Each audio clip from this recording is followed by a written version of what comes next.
día de hoy tenemos la presencia de la doctora Leticia Checo, médico egresada eh, de la Universidad Iberoamericana, UNILE, de Santo Domingo, República Dominicana, quien hizo su especialidad en oftalmología en el Hospital Doctor Elías Santana, también en Santo Domingo, República Dominicana, y una alta especialización en glaucoma en la Clínica Oftalmológica Unidad Láser del Atlántico en Barranquilla, Colombia.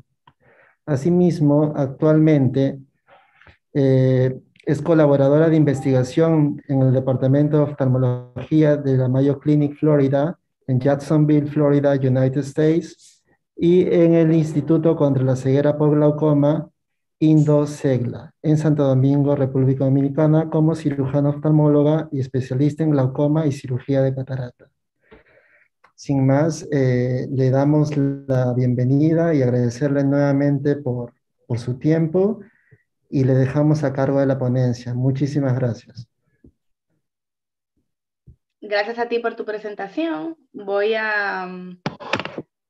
a compartir La pantalla. mi pantalla. Ujú. Vamos a ver aquí si la pueden visualizar. Sí, se visualiza muy bien. Ujú. Ok, perfecto. Ahí la están viendo. Sí, doctora Leticia, se ve muy bien. Ok, perfecto. Muchas gracias por tu presentación. Para mí es un honor colaborar con ustedes y con la formación de nuevos oftalmólogos. Hace mucho tiempo estuve del otro lado y realmente sé lo que se siente.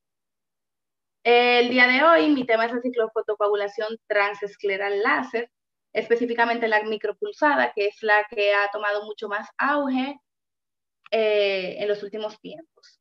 Lo voy a hacer a modo de conversatorio, todo lo básico, pero lo necesario, tal cual para los residentes. Iniciando con lo básico, hablaremos del glaucoma. Sabemos que es la primera causa de ceguera irreversible. En el 2010, Quigley y colaboradores estimaron que para el 2020 iban a haber en el mundo más de 11 millones de personas ciegos bilaterales, teniendo en cuenta que aproximadamente un 50% de las personas desconoce que tiene glaucoma. Entonces, si ese es un problema tan grande de salud mundial, ¿qué se está haciendo para eso? ¿Qué estamos haciendo para prevenirlo, para evitarlo? Bueno, pues el tratamiento del glaucoma es un abanico súper extenso, como conocemos. Vamos desde el tratamiento tópico, tratamiento láser, cirugía penetrante, no penetrante, dispositivos de drenaje y los MICS, que han tomado mucho auge en los últimos tiempos. Pero, a excepción de unos cuantos tópicos, la mayoría de los tratamientos para el glaucoma se enfocan en el aumento del drenaje y no en disminuir la producción del humor acuoso. Entonces, ok, tenemos que sacarlo, pero ¿por qué no disminuyamos producción? Entonces, ahí es donde entran los procedimientos ciclodestructivos. Estos procedimientos ciclodestructivos, como su nombre lo indica, van a trabajar a nivel del cuerpo ciliar directamente en las células epiteliales. Trata las células epiteliales y estas disminuyen la producción del humor acuoso. ¿Desde cuándo estamos hablando de ciclodestrucción? Bueno, la ciclodestrucción se habla desde el 1933, cuando se inventó la ciclodiatermia, y desde esa época hasta ahora ha venido en constante evolución y en constante cambios. ¿Por qué? Porque igual los procedimientos que se habían inventado hasta ahora se demostraba que no eran reproducibles, o sea, no eran predecibles. Tú podías darle el tratamiento, darle el láser a un paciente y el paciente le iba de maravilla, mientras que podías dárselo a otro paciente y ese paciente no tenía los mismos resultados. Entonces, uno no podía hablarle de pronóstico real al paciente. También las complicaciones eran altas, se evitaban o se reservaban ya para casos extremos y por eso como que se le tenía mucho miedo a la ciclodestrucción. Entonces, con el paso del tiempo, se han ido mejorando y en el 2010 fue donde se fue reuniendo un poco de otros procedimientos, o sea, ya en el 72 se había inventado la transescleral, ya en el 92 el láser diodo, pero se fueron reuniendo, se fueron uniendo y se fueron mejorando hasta llegar al láser diodo transescleral micropulsado en el 2010. Antes de hablar de micropulsado, hablemos de la ciclofotocoagulación transescleral con láser diodo tradicional, la continua. Esta emite la energía de un modo continuo. Pero ¿qué pasa? Se dieron cuenta de que al emitir la energía de un modo continuo había mucho daño al tejido colateral. O sea, la energía se emite así, completa, lisa, ininterrumpida. Es por eso que descubrieron o lanzaron la ciclofotocoagulación transescleral micropulsada. Aquí la energía se va a emitir a modo de pulsos cortos repetitivos con periodos de descansos o de enfriamiento, tal cual como lo muestra la línea inferior.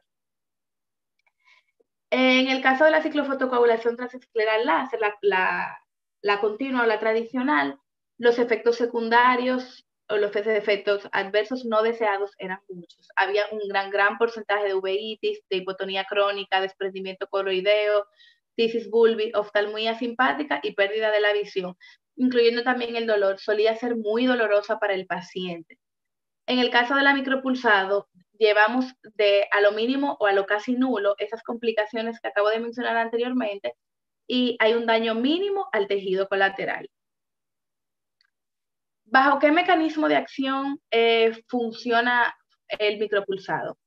Estas son teorías que se han propuesto a lo largo del tiempo y trabaja tanto en la disminución de la producción como en el aumento de la filtración. En la disminución de la producción hay una necrosis coagulativa mínima del cuerpo ciliar, se destruye el cuerpo ciliar en lugares específicos, por lo cual se disminuye la producción del humor acuoso. También existen las teorías del aumento de la filtración del humor acuoso por una remodelación uveoscleral, aumentando la salida por la vía no convencional, y una contracción de las fibras longitudinales del cuerpo ciliar, aumentando la salida por la vía convencional o por la malla trabecular. Se crea un efecto muy parecido al de la pilocarpina. En el caso, olvidé mencionarle que en el caso de la disminución de la producción, se dice que el láser actúa directamente a los melanocitos, al pigmento. Donde hay pigmento, este se atrofia, se necrosa y por eso ya no hay la producción del humor acuoso.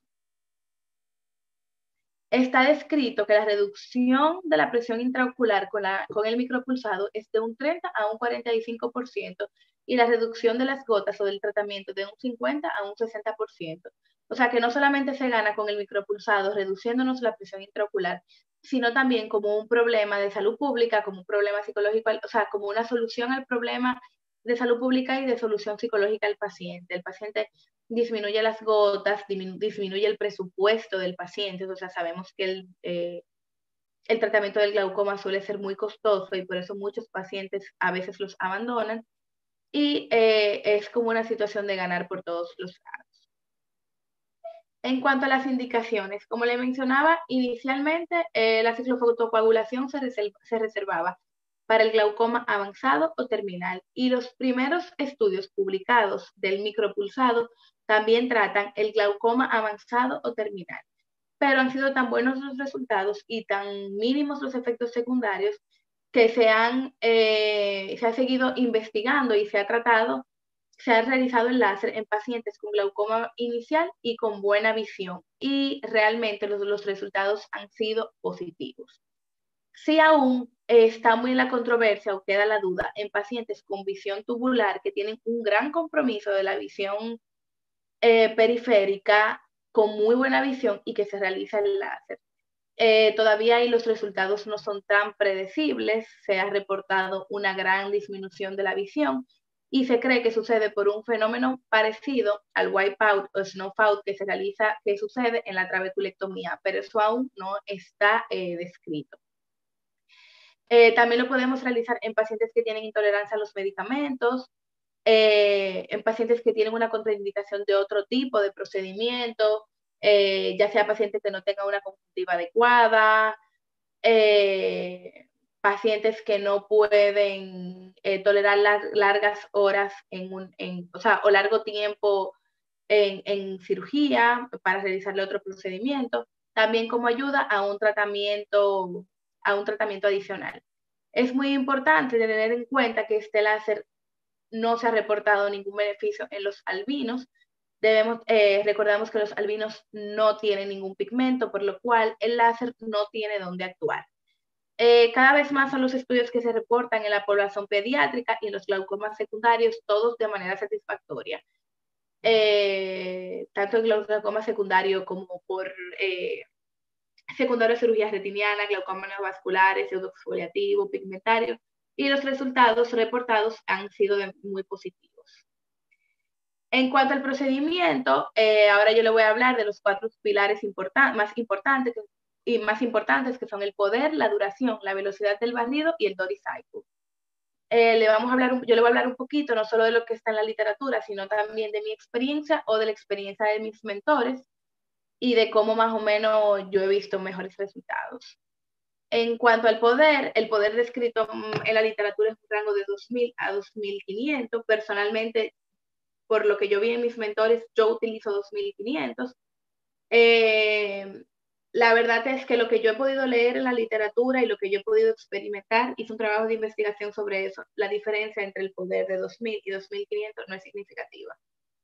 O sea, si es un paciente con una piel muy negra, con mucho pigmento en la malla trabecular, con una conjuntiva muy pigmentada, por una melanosis racial, podemos quizás ser un poquito menos agresivo y utilizar un poder de 2.000. Pero esos son casos puntuales. En la mayoría de los pacientes, un poder de 2.500 siempre les va bien. En el caso de la duración, realmente la literatura abarca mucho, desde 100 segundos hasta 240 segundos en total. En mi práctica, disculpe, tengo un error, tengo pH, no es por hemisferio, es por circunferencia. En mi práctica yo utilizo aproximadamente entre 50 y 60 segundos por circunferencia. Por hemisferio, por la circunferencia, aproximadamente 50 o 60 por hemisferio, y los resultados no solamente de la disminución de la presión intraocular han sido muy buenos, sino también en la disminución de las complicaciones o de los efectos secundarios. En cuanto a la velocidad del barrido, esto es súper controversial. La mayoría de los estudios ni siquiera lo reportan, no especifican la velocidad con la cual se realizó el barrido y ni siquiera o no reportan la cantidad de pasadas. Realmente esto es muy propio de cada cirujano. Algunos prefieren hacer un movimiento más lento y durar más tiempo entre cada barrido, y otros prefieren pasarla rápidamente desde un extremo a otro. En cuanto al Dory Cycle, esta es la principal diferencia entre la cicloprotocoagulación transescleral tradicional o continua y la micropulsada. ¿Qué es el Dory Cycle? El Dory Cycle, también llamado ciclo de trabajo, es el tiempo en que dura un sistema realizando su función, o dura activo. En el caso de la convencional, como vemos a la derecha, que tiene un Dory Cycle del 100%, vemos cómo el láser es continuo, es una luz o un láser emitido de manera directa y que no tiene pausas. Por lo tanto, el tejido se calienta mucho. Al tejido diana o al tejido objetivo al cual estamos indicando el láser, se calienta mucho, hay un mayor daño a los tejidos circundantes porque también reciben el aumento de la temperatura. En el caso del micropulsado, tenemos el Dory Cycle menor. Eso quiere decir que tenemos tiempos de on y de off. On y off. On realiza el efecto que queremos en el láser y el tiempo de off es el tiempo de enfriamiento. Al ese tejido diana enfriarse, permite que cuando se vuelva a calentar se mantenga solo ahí. No hay un gran daño en los tejidos circundantes. El DoryCycle en el micropulsado, bien, uno lo puede programar de dos maneras, el 25% o el 35% o el 31%, perdón. El 31% tiene mayor tiempo en on y mayor tiempo en off. El 25% tiene menor tiempo en on y menor tiempo en off. En realidad, yo nunca he utilizado el 25, yo nunca he retratado un paciente, los resultados han sido muy buenos hasta ahora con el primer procedimiento, pero siempre se realiza inicialmente el DoryCycle de 31.3%, excepto en pacientes que tengan una importante inflamación ocular, ya sea activa o no activa, que haya tenido antecedentes. Luego de eso, siempre se utiliza 31.3% para todos los casos iniciales. En el caso de 25% se suele utilizar en esos pacientes que sí tienen inflamación, esos pacientes con antecedentes de inflamación ocular, en los pacientes donde ya es un retratamiento, estamos repitiendo el láser, y en pacientes con buena agudeza visual. En el caso de la buena agudeza visual es porque estamos siendo desde el inicio un poco más conservadores, porque tenemos que conservarle esa buena visión a los pacientes. Entonces, ya que sabemos cómo va funcionando la máquina, vamos a hablar de la anestesia, de la técnica quirúrgica. Iniciando con la anestesia, realizar el láser del lugar de la anestesia va a depender mucho de la disponibilidad que tengamos. Sabemos que vivimos en unos sistemas, sobre todo en países de Latinoamérica, donde a veces no hacemos lo ideal. Muchas veces hacemos lo mejor, lo que el paciente le aprueba su seguro médico, su aseguradora, su disponibilidad económica. La mayoría, pues sobre todo en Estados Unidos, el láser se realiza en quirófano, con una sedación, con propofol, utilizando todas las medidas de quirófano, no tanto de asepsia y antisepsia, porque el paciente nunca cortamos nada, nunca entramos al ojo, por lo tanto no se tiene que tomar esas medidas, pero sí, en el caso de la anestesia, en otros lugares, ya que sabemos que entrar al paciente a anestesia, abrir una sala de cirugía, conlleva gastos, se realiza en un área destinada para el láser con anestesia retrovulvar o perivulvar. Eso ya es muy de la preferencia del cirujano. Es muy importante evitar las horas 3 y 9, porque ahí se encuentra el paquete neurovascular. No solamente aumenta el dolor, sino que también el paciente puede tener midriasis permanente. Y es muy importante, y lo que yo aconsejo es marcarla con el paciente sentado. O sea, sabemos de la esclerotorsión que tiene el ojo, cuando ya uno está en decúbito supino, por lo que yo siempre marco mis 3 y 9 con el paciente sentado antes de realizarle el láser. Otro súper buen consejo en la técnica quirúrgica es la transiluminación. Yo voy a mencionárselo un poquitico, bueno, aquí. A mí me gusta mucho transiluminar para yo identificar mejor el cuerpo ciliar. Muchos cirujanos les gusta marcar el cuerpo ciliar. Eso no es que esté mal. A mí me da un poco de miedo, yo soy un poco más conservadora. Marcar el cuerpo ciliar es mayor pigmento, y se ha reportado quemaduras de la conjuntiva por esas marcas de la tinta. Yo en mi caso no los marco. Entonces, la técnica quirúrgica debemos tener la proba a una distancia de aproximadamente 3 milímetros del limbo, y esta debe tener contacto directo, contacto flat, no solo una parte, no inclinada con el globo ocular. Y se debe realizar movimientos de un lado hacia otro, evitando las 3 y 9, como ya le mencioné anteriormente. En cuanto al tratamiento postquirúrgico, lo más común que vamos a ver en el paciente es dolor, midriasis y uveitis. Realmente yo puedo decir que yo he visto muy pocas uveitis luego de un micropulsado. Uno puede tener una leve celularidad al otro día, pero realmente es muy poca. Sí, la midriasis es más común, suele ser transitoria, es una midriasis que no suele durar más de una semana y suele resolver. Y en cuanto al dolor, eso es muy de cada paciente.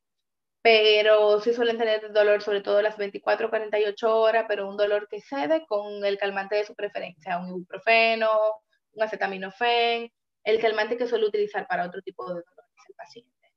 En cuanto a los esteroides, al tratamiento postquirúrgico se le pone al paciente esteroides tópicos, prednisolona al 1%, o sea, un esquema de reducción, 4-3-2-1 por semana, lo utiliza un mes y cada semana le va disminuyendo una instilación al día.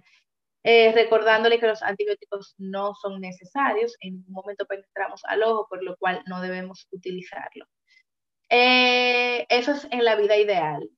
En el mundo ideal, en Estados Unidos, se utiliza una prueba por paciente. En países como los nuestros, donde por lo menos en República Dominicana, la prueba del micropulsado de Iridex es muy costosa. Muchos pacientes no la pueden pagar. Entonces, en algunos lugares, sobre todo en salud pública, se reúnen los pacientes y se intenta utilizar una prueba para varios pacientes. Sí, se limpia, algunos, por lo tanto, como se utiliza entre varios pacientes, a algunos cirujanos les gusta utilizar antibiótico profiláctico luego, pero eso ya es algo muy propio de cada cirujano. En el caso del tratamiento hipotensor, muchos prefieren no suspender el tratamiento hipotensor y a medida que van viendo el comportamiento del paciente, al ver la evolución de la presión intraocular, lo van disminuyendo o suspendiendo, disminuyendo en el caso de los pacientes que tienen que tienen varios medicamentos. Yo por lo personal lo suspendo. Yo lo quito todo, yo le doy su láser, si lo necesito, lo vuelvo a poner, si no, yo dejo al paciente sin el tratamiento. Las prostaglandinas, bueno, son proinflamatorias, algunos cirujanos no les gusta utilizarlo. Yo de verdad, el paciente que utilizaba prostaglandina, se la dejo. Si es un paciente que el primer día postquirúrgico todavía tiene la presión demasiado alta, yo se la dejo y realmente mis resultados igual han sido muy buenos. Yo no he tenido mayor inflamación por el uso o no de prostaglandinas.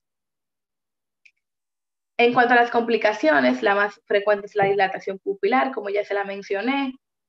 Suele resolverse durante aproximadamente la primera semana. Ya no vemos dilatación pupilar, aunque lo podemos tener hasta las 4 semanas y no es todavía de alarmarse. En cuanto al ojo seco, la inflamación significativa y el edema macular están descritas, pero eso es muy menos probable. Y en el caso de la disminución de la agudeza visual cercana, aunque la literatura habla de un 2%, yo me atrevería, yo no he visto el primero, o sea, que me haya pasado, ni que yo haya visto mis mentores que tienen muchísimo más casos. Sobre el retratamiento, ¿cuándo se decide retratar o no? ¿Qué tan rápido yo lo voy a retratar? Mira, el paciente no me le bajó nada la presión, tenía la presión en 50 y ahora le tiene 55, o la continúa con una presión en 48. Sí, se puede retratar, eso es uno de los beneficios de este láser. No consideramos retratarlo durante el primer mes, o sea, ya ahí aumentan las complicaciones, ya ahí aumentan los efectos secundarios. Tiene que ser lo ideal, es luego de 2 o 3 meses, pero a partir de la cuarta semana se puede considerar ya el retratamiento y siempre teniendo en cuenta que para el retratamiento utilizamos un Doricycle del 25%. En cuanto a los beneficios de este láser, como ya yo le hablé anteriormente, preserva la integridad anatómica, nosotros no entramos al ojo, no hay, no se modifica la anatomía del ojo, no hay cambios conjuntivales, por lo que podemos dejar la conjuntiva viable para realizarle una segunda cirugía como una trabeculectomía, que muchas veces, aunque cada vez queremos hacerla menos, tenemos casos en que no tenemos de otra, al igual que un asunto de costo muchísimo menor que toda la nueva tecnología para el glaucoma, que es costosísima, que muchos de nuestros pacientes se le hace difícil y a veces tenemos que recurrir a la trabeculectomía. Existen reportados algunos estudios que hablan Sobre los cambios en la conjuntiva luego del láser, se ha reportado que no hay ningún cambio a corto plazo significativo, o sea, hay una leve inflamación luego, pero la conjuntiva no sufre daños, o sea, que sí queda en muy buen, o sea, queda intacta para utilizarla en otros procedimientos. No realizamos incisiones, o sea, que no corremos con el riesgo de que el paciente se toque, de que se descompense el globo ocular, riesgos de endoftalmitis, riesgos de inflamaciones, nada de eso. La inflamación es mínima o nula y es super user friendly, o sea, no es algo que necesite un entrenamiento importante, que al igual de otros métodos, perdón, sí se necesita mucha práctica, una cantidad mínima de casos y todo lo demás para realizarlo. Aquí realmente es muchísimo más fácil, o sea, cualquiera lo puede hacer.